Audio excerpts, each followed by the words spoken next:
Olá, mulheres de joelhos, tudo bem com vocês? Estamos aqui hoje para falar do último capítulo de Atos 28. Gente, como passou rápido, vocês não acharam não? A gente começou em Provérbios, já passamos por todos os evangelhos, Atos agora já está no final e amanhã já vamos iniciar Romanos juntinhas aqui. Eu quero te pedir para que você compartilhe conosco aqui como tem sido esses estudos para ti. Tem sido bênção na sua vida? Compartilhe aqui com a gente, porque nós amamos receber essas palavras de amor e carinho de vocês. Nos dá força para continuar. Vamos lá falar de Atos 28? Eles chegaram então aqui na ilha de Malta.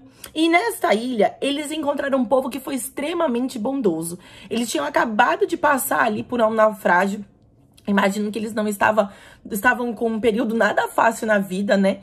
E eles encontraram então um povo que os ajudou muito ali.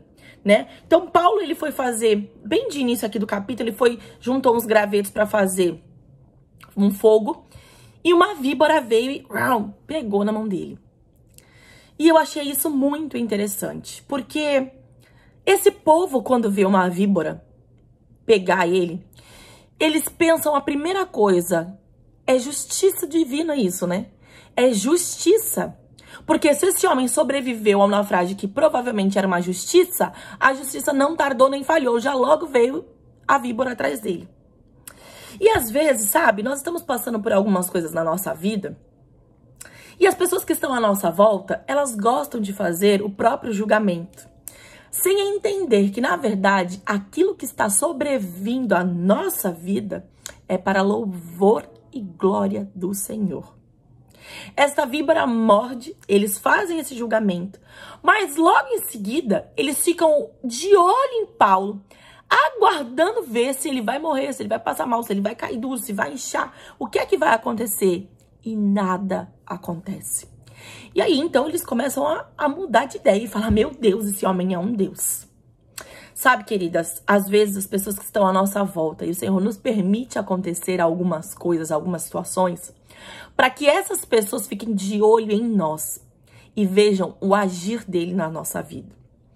Sabe, nem tudo que acontece sobre a nossa vida, de difícil, de ruim, né, ruim aos nossos olhos, é para nos ensinar ou nos punir sobre alguma coisa. Às vezes é só para fazer com que a glória do Senhor resplandeça na nossa vida. Muitas coisas que acontecem sobre as nossas vidas não é para nos matar. É somente para glorificar o nome do Senhor. E nós precisamos ter esse discernimento, para que quando aconteça isso, a gente continue como Paulo, normal. Ele não fez nada, ele não se desesperou. Ele não se jogou no chão e falou, meu Deus, agora eu vou morrer. Ele agiu com normalidade. Jogou aquela cobra no fogo e continuou a vida dele normal. Ele era um homem que tinha fé, ele tinha conhecimento. E a palavra do Senhor vai nos dizer que nós temos poder, se beber alguma coisa mortífera não faria mal nenhum, se pisar, teríamos autoridade para pisar na cabeça de serpentes. Ele fez valer as promessas do Senhor sobre a vida dele. E será que nós temos conhecimento da palavra de Deus para fazer com que as promessas do Senhor se valham sobre a nossa vida? Olha que importância que tem conhecer a palavra de Deus. E aí, continuando depois ali do versículo 7, vai dizer que próximo dali havia uma propriedade que pertencia a Públio. Este homem era o mais importante daquele lugar. E ele vai convidar esse pessoal para ir para a casa dele. E na casa dele, quando eles estavam lá, eles ficaram 3 dias lá, este homem foi muito bondoso com eles. E o seu pai estava doente. A Bíblia vai nos relatar que ele estava acamado, sofrendo de febre e disenteria. Sabe, às vezes, tantas pessoas que poderiam nos receber, não recebem porque olham para nós de cima para baixo. Este homem era o homem mais importante daquele lugar. Mas ele não olhou para eles de cima para baixo, ele olhou para eles como iguais, sabe? Ele não colocou, eu sou o homem mais importante, então não vou receber esse povo de naufrágio nenhum na minha casa, não.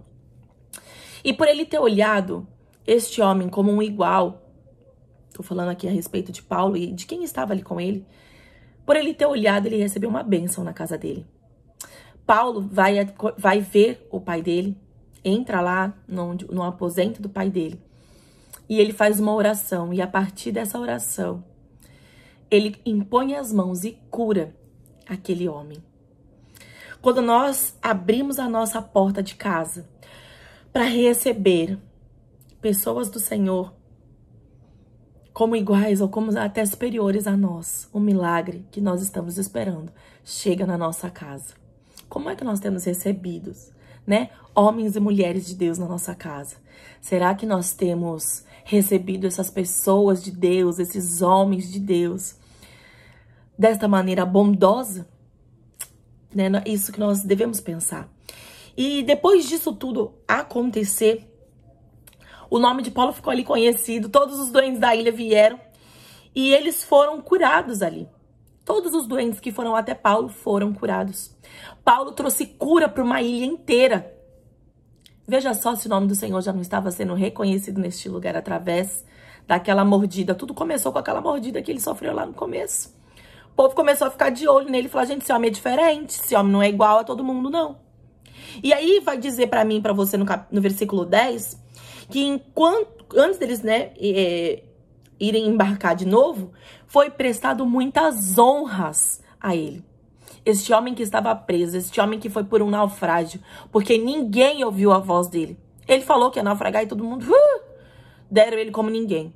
Mas ele chegou num lugar aonde ele manifestou o poder do Senhor, do Espírito Santo de Deus, e saiu dali sendo honrado.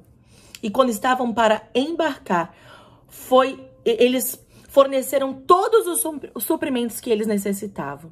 Através da vida de Paulo, todos aqueles que não reconheciam a Deus na vida de Paulo, puderam ver com os próprios olhos tudo que Paulo estava fazendo ali.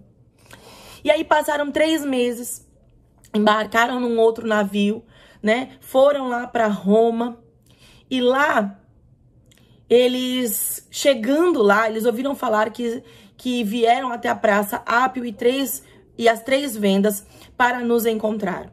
Vendo-os, Paulo deu graças a Deus e sentiu-se encorajado. Quando chegamos a Roma, Paulo recebeu permissão para morar por conta própria, sob custódia de um soldado. Ele ainda estava sob custódia, mas ele já não era mais um presidiário. E aí então, 3 dias depois, ele convocou os líderes dos judeus. Quando estes se reuniram, Paulo lhes disse: meus irmãos, embora eu não tenha feito nada contra o nosso povo, nem contra os costumes dos nossos antepassados, eu fui preso em Jerusalém e entregue aos romanos. E aí ele começa a contar aqui, ó. Eles me interrogaram, queriam me soltar, porque eu não era culpado de crime algum que merecesse pena de morte. Todavia, tendo os judeus feito objeção, fui obrigado a apelar para César. Não, porém, por ter alguma acusação contra meu próprio povo.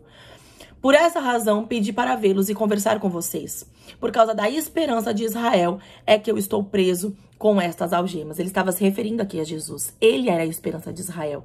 Então, ele está dizendo, estou preso pela causa de Cristo. Eles responderam, não recebemos nenhuma carta da Judeia a seu respeito, e nenhum dos irmãos que vieram de lá relatou ou disse qualquer coisa de mal contra você. Todavia, queremos ouvir da sua parte o que é que você pensa, pois sabemos que por todo lugar há gente falando contra esta seita. Assim combinaram encontrar-se com Paulo em dia determinado, indo em grupo ainda mais numeroso ao lugar onde ele estava. Desde a manhã até a tarde, ele lhes deu explicações. Ele lhes testemunhou do reino de Deus, procurando convencê-los a respeito de Jesus, com base na lei de Moisés e nos profetas. Alguns foram convencidos pelo que ele dizia, mas outros não creram. Olha só, todas as vezes que Paulo chegava em algum lugar, ele era compelido a falar do reino de Deus. E a qualquer chance que ele tivesse, ele falava do reino, ele pregava. Nem sempre todos, na verdade, nenhuma das vezes, todos eram impactados. Mas sempre havia um povo que era impactado e que era convencido e que era convertido ao Senhor Jesus. E aí, por conta desses que não foram convencidos, que não entenderam a palavra, ele cita então Isaías dizendo, vá a este povo e diga, ele está dizendo, bem que o Espírito Santo falou aos antepassados, né? Por intermédio de Isaías. Vá a este povo e diga, ainda que estejam sempre ouvindo, vocês nunca entenderão. Ainda que estejam vendo, jamais perceberão. Pois o coração deste povo se tornou insensível, de má vontade. Ouviram, com os seus ouvidos e fecharam os seus olhos. Assim, se assim não fosse, poderiam ver com os olhos, ouvir com os ouvidos e entender com o coração. E se converteriam e seriam curados.